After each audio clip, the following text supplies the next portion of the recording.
வணக்கங்க. நான் Ravichandran. Welcome to wealthy mind set YouTube channel. நாங்கள் ரெகுலராக financial freedom for common man என்ற தலைப்பில் யூடியூப் சேனலில் எபிசோட்ஸ் எல்லாம் வெளியிட போகிறோம். நீங்கள் பாருங்கள். உங்களுக்கு பிடிச்சிருந்தா உங்கள் ஃப்ரெண்ட்ஸ் அண்ட் ஃபேமிலிஸ்க்கு இதை ஃபார்வர்ட் பண்ணுங்கள். எல்லோரும் சப்ஸ்கிரைப் பண்ணுங்கள். நன்றி, வணக்கம். பொதுமக்களின் வாழ்க்கையில் காப்பீட்டின் முக்கியத்துவம் அப்படின்ற தலைப்பில் இன்னைக்கு நம்ம பார்க்க போறோம்.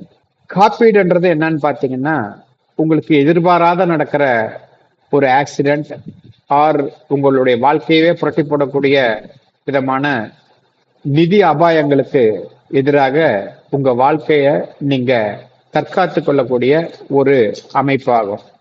இன்சூரன்ஸ்ல பார்த்தீங்கன்னா 2 வகையான இன்சூரன்ஸ் இருக்கு.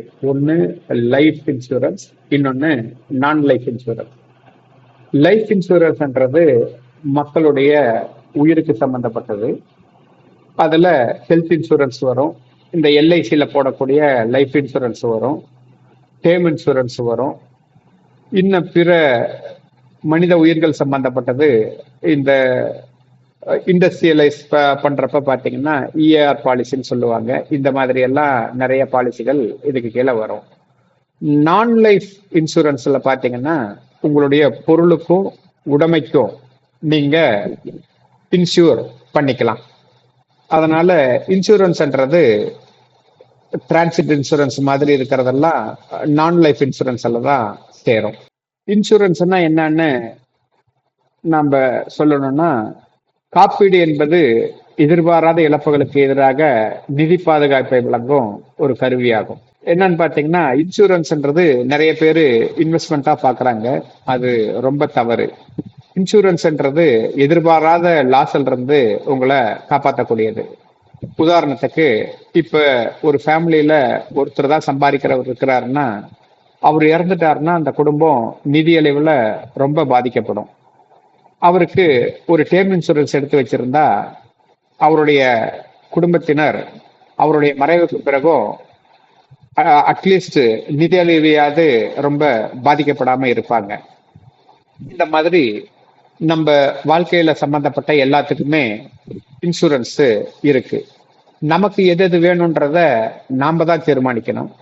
இன்சூரன்ஸுக்காக நீங்க செலவிடுற ஒரு சின்ன தொகை பார்த்தீங்கன்னா, நீங்க அது தேவையில்லைன்னு சொல்லிட்டு ஃபீல் பண்ணலாம். ஆனா நமக்குன்னு ஒரு ஆபத்து வரும்போது அது மாதிரி உதவக்கூடியது வேற எதுவுமே இல்லை. நாம நினைப்போம் அந்த பணத்தை வீணா யாருக்காகவோ கொடுக்குறோம் அப்படின்னுட்டு. இது அப்படி அல்ல. ஒரு 1 கோடி பேரு, 2 கோடி பேரு, 10 கோடி பேர் சேர்ந்து 2 பேரு 3 பேருக்கு சப்போர்ட் பண்றது தான் இதனுடைய நோக்கம். காமன் பீப்புளுக்கு எதுக்காக இன்சூரன்ஸ் வேணும் அப்படின்னு பாத்தீங்கன்னா, அவங்கள இந்த ஹெல்த் எமர்ஜென்சி, விபத்துகள், ஆக்சிடென்ட், குடும்பத் தலைவரின் மரணம் மற்றும் சொத்து சேதம், இதுல இருந்து அவங்கள அட்லீஸ்ட் பினான்சியலாவது காப்பாற்றும். எமோஷனலா அவங்கள காப்பாற்ற முடியுமான்னு சொல்லி பார்த்தா அது ஒவ்வொருத்தருடைய மனநிலையை பொறுத்தது, அவங்க குடும்ப சூழ்நிலையை பொறுத்தது. இப்ப நாம குடும்பத்துல இருந்தவங்க இறந்துட்டாங்கன்னா அதுக்காக நம்ம அழுதுட்டு இருப்போமா, இல்ல அவருக்கு பின்னாடி நம்மளுடைய வாழ்க்கைய எப்படி நடத்த போறோம் அப்படின்றத நினைச்சு நம்ம வருத்தப்பட்டு இருப்போமா? அதனால நாம அட்லீஸ்ட் நம்மளால கவர் பண்ணக்கூடிய இந்த பினான்சியல் லாஸ அவாய்ட் பண்றதுக்கு இன்சூரன்ஸ் எடுத்துக்கிறது ரொம்ப அத்தியாவசியமான ஒண்ணு.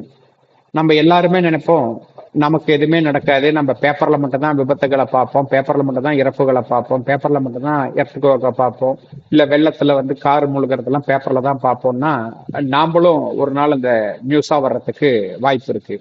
இதை எல்லாரும் மனசுல வச்சுக்கணும்.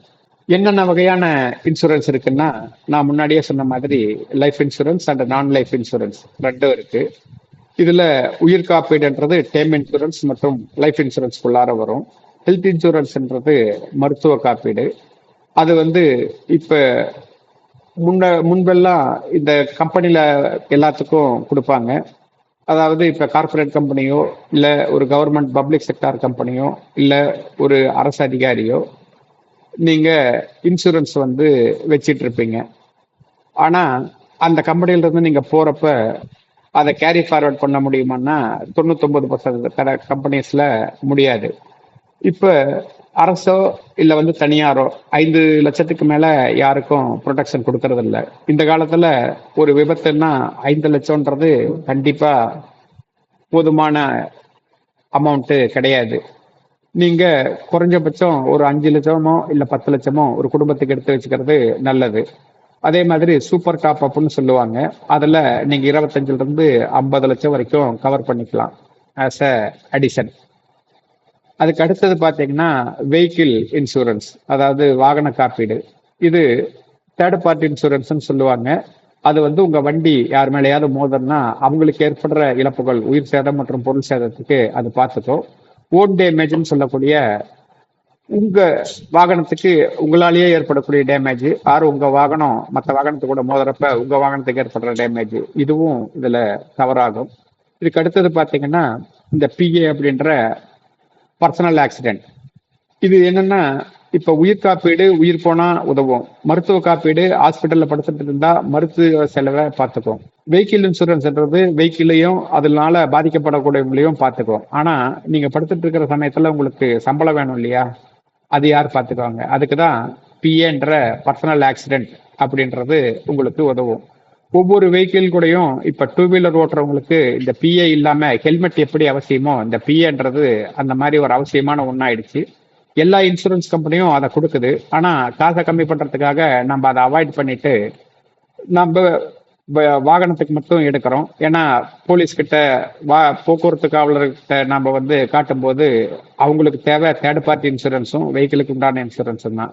பிஏன்றது மேண்டேட்டரி கிடையாது. ஆனா நீங்க எல்லாரும் அதை எடுத்துக்கிறது உங்களுக்கு நல்லது. இதுக்கு அடுத்தது பாத்தீங்கன்னா ப்ராப்பர்ட்டி இன்சூரன்ஸ். இதுவும் ஒரு நான் லைஃப் இன்சூரன்ஸ் வகையை சேர்ந்தது. உங்களுடைய பில்டிங்கோ இல்ல பொருளோ, நீங்க கடை வச்சிருக்கிறவங்களா இருக்கலாம், உங்களுடைய கடையவோ, இந்த மாதிரி உங்களுடைய சொத்துக்களை எல்லாத்தையும் நீங்க காப்பீடு பண்ணிக்கிறது. இப்ப ஒரு உத்தரகாண்ட் ஆர் இந்த கேரளா மாதிரி ப்ராப்ளம் வர்றப்ப உங்களுடைய சொத்துக்கள் முழுவதுமாக அடித்து செல்லப்பட்டாலும் உங்களுக்கு அந்த இன்சூரன்ஸ் கிடைக்கும். உங்க வாழ்க்கைய மீண்டும் ஆரம்பிக்கிறதுக்கு அது ரொம்ப உதவிகரமா இருக்கும். இந்த இன்சூரன்ஸ்னால என்னென்ன நன்மைகள்னு பாத்தீங்கன்னா நிதி பாதுகாப்பு, ஒரு மன நிம்மதி, மேலும் இன்சூரன்ஸுக்கு வரி நன்மைகளும் இருக்கு. இந்த ரிஸ்க் ஷேரிங், அதாவது நமக்கு ஏற்படுற அபாயத்தை ஒரு 100 பேர்த்து 1 கோடி பேரோட நம்ம பகிர்ந்துக்கிறோம். அதனால ஒரு துக்கத்தை நிறைய பேர்த்திட்ட சொன்னா குறையும்பாங்க. அந்த மாதிரி நம்ம இதை மற்றவங்களோட பகிர்ந்துக்கிறோம். ஸோ இதுதான் இன்சூரன்ஸோடைய பலன்கள். ஒரு ரியல் லைஃப் எக்ஸாம்பிள், ரவின்றவர் அவருடைய மருத்துவ செலவுக்காக ஒரு மருத்துவ காப்பீட்டிலிருந்து பணத்தை வாங்குறாரு. இது என்னன்னு பாத்தீங்கன்னா அவருக்கு ஒரு கிரிட்டிக்கல் இல்னஸ்னால ஹாஸ்பிட்டல் அட்மிட் ஆகுறாரு. 10 லட்சம் ரூபா சர்ஜரிக்கு செலவாகும்னு சொல்றாங்க. அவரு அந்த 10 லட்சம் ரூபாய அவருடைய மொத்த சேமிப்புல இருந்து எடுத்து போடுறதுக்கு பதிலா ஒரு சின்னதா ஒரு இன்சூரன்ஸ் ஹெல்த் இன்சூரன்ஸ் போட்டு வச்சிருந்தாருன்னா அவருக்கு அந்த இன்சூரன்ஸ் ஒரு பாதுகாப்பை கொடுத்துருக்கும். இதுல இருந்து என்ன தெரியுதுன்னா ஒரு மருத்துவ காப்பீட்டால ரவியோட குடும்பம் கடன்ல இருந்து காப்பாற்றப்பட்டது. இதுல நம்ம காமனா அவாய்ட் பண்ண வேண்டிய மிஸ்டேக் என்னன்னா இன்அடிக்குவேட் ஹெல்த் இன்சூரன்ஸ். அதாவது நம்ம ஏதோ இன்சூரன்ஸ் எடுக்கணுன்றதுக்காக 1 லட்சத்துக்கு 2 லட்சத்துக்கு நீங்க எடுத்து வச்சீங்கன்னா அது கண்டிப்பா இந்த காலத்துல கொண்டு போய் சேர்த்துறதுக்கு தான் உதவும். ஏன்னா ஒரு நாள் ஐசியூல ஸ்டே பண்ணாவே 20,000 இருந்து 50,000 வரைக்கும் சார்ஜ் பண்ற ஹாஸ்பிட்டல்ஸ் இருக்கு. ஒரு குடும்பத்துக்கு போதுமான அளவு, அதாவது 5 லட்சத்துல இருந்து 10 லட்சம் வரைக்கும் குறைஞ்சபட்சம் எடுத்து வச்சுக்கணும். அப்புறம் இந்த டேர்ம் இன்சூரன்ஸ்ன்றதே எடுக்காம இருக்கிறது. இது ஹெல்த் இன்சூரன்ஸ்ன்றது உங்களுக்கு மருத்துவமனையில இருந்தாதான் உதவும். நீங்க இறந்தீங்கன்னா அதுல இருந்து எதுவும் வராது. பிரெட் வின்னரா இருக்கிறவங்க டேர்ம் இன்சூரன்ஸ் எடுத்து வச்சுக்கிறது கட்டாயம். அது இப்ப ரொம்ப சின்ன பிரீமியம்லயே கிடைக்குது. நீங்க ரெகுலர்ல போய்க்கிறது ரொம்ப சின்ன லோடா தான் இருக்கும். நீங்க லிமிடெட் பிரீமியம் அதுல போனீங்கன்னா பெரிய வேல்யூ நீங்க கட்ட வேண்டியிருக்கும். அதனால டேர்ம் இன்சூரன்ஸ் போறவங்க ரெகுலர்ல போய்க்குங்க. அப்புறம் வாகனத்தை பிஏ பர்சனல் ஆக்சிடென்ட் கவர் இல்லாம வாகனத்தை ஓட்டுறது ஒரு மிகப்பெரிய ஆபத்து. இதெல்லாம் நீங்க அவாய்ட் பண்ணணும். நீங்க எப்படி ஒரு புத்திசாலித்தனமான மனிதரா இருக்க முடியும்னு பாத்தீங்கன்னா ஹெல்த் இன்சூரன்ஸ் ஒரு குடும்பத்துக்கு மொத்தமா எடுத்துக்கணும். டேர்ம் இன்சூரன்ஸ் 10 to 15 மடங்கு உங்களுடைய வருட வருமானத்தை அளவுக்கு நீங்க எடுத்து வச்சுக்கணும். அதனால நீங்க இறந்தாலும் உங்க குடும்பம் பினான்சியலா பாதுகாப்பா இருக்கும். ஜெனரல் இன்சூரன்ஸ் நீங்க எடுக்கிறப்ப, அதாவது வாகன காப்பீடு எடுக்கிறப்ப பிஏன்றதையும் கட்டாயம் எடுக்கணும். அதே மாதிரி தேர்ட் பார்ட்டி இன்சூரன்ஸ் கவரையும் கட்டாயம் எடுக்கணும். இதுல இருந்து நாம தெரிஞ்சுக்கிறது என்னன்னா, இன்சூரன்ஸ்ன்றது ஒரு லக்ஸரி கிடையாது, அது ஒரு தேவை. இன்சூரன்ஸ்ன்றது அனாவசியமானதல்ல, அது மிக மிக அவசியம். உங்க வாழ்க்கைய இந்த மாதிரி எதிர்பாராத பண இழப்புகள் இருந்து அது உங்களை காப்பாற்றும். இந்த பதிவு உங்களுக்கு பிடிச்சிருக்குன்னு நம்புறோம். இதை பிடிச்சிருந்தா லைக் பண்ணுங்க, உங்க ஃப்ரெண்ட்ஸ் அண்ட் ஃபேமிலி கூட ஷேர் பண்ணுங்க, அவங்களையும் பார்க்க வற்புறுத்துங்க. இன்சூரன்ஸ் சம்பந்தமா ஏதாவது உங்களுக்கு சந்தேகம் இருந்தாலோ இல்ல இன்சூரன்ஸ் உங்க ஃபேமிலிக்கு வாங்கணும்னாவோ கீழ்கண்ட நம்பர்ல எங்களை தொடர்பு கொண்டீங்கன்னா நாங்க உங்களுக்கு உதவி பண்ணுவோம். நன்றி, வணக்கம்.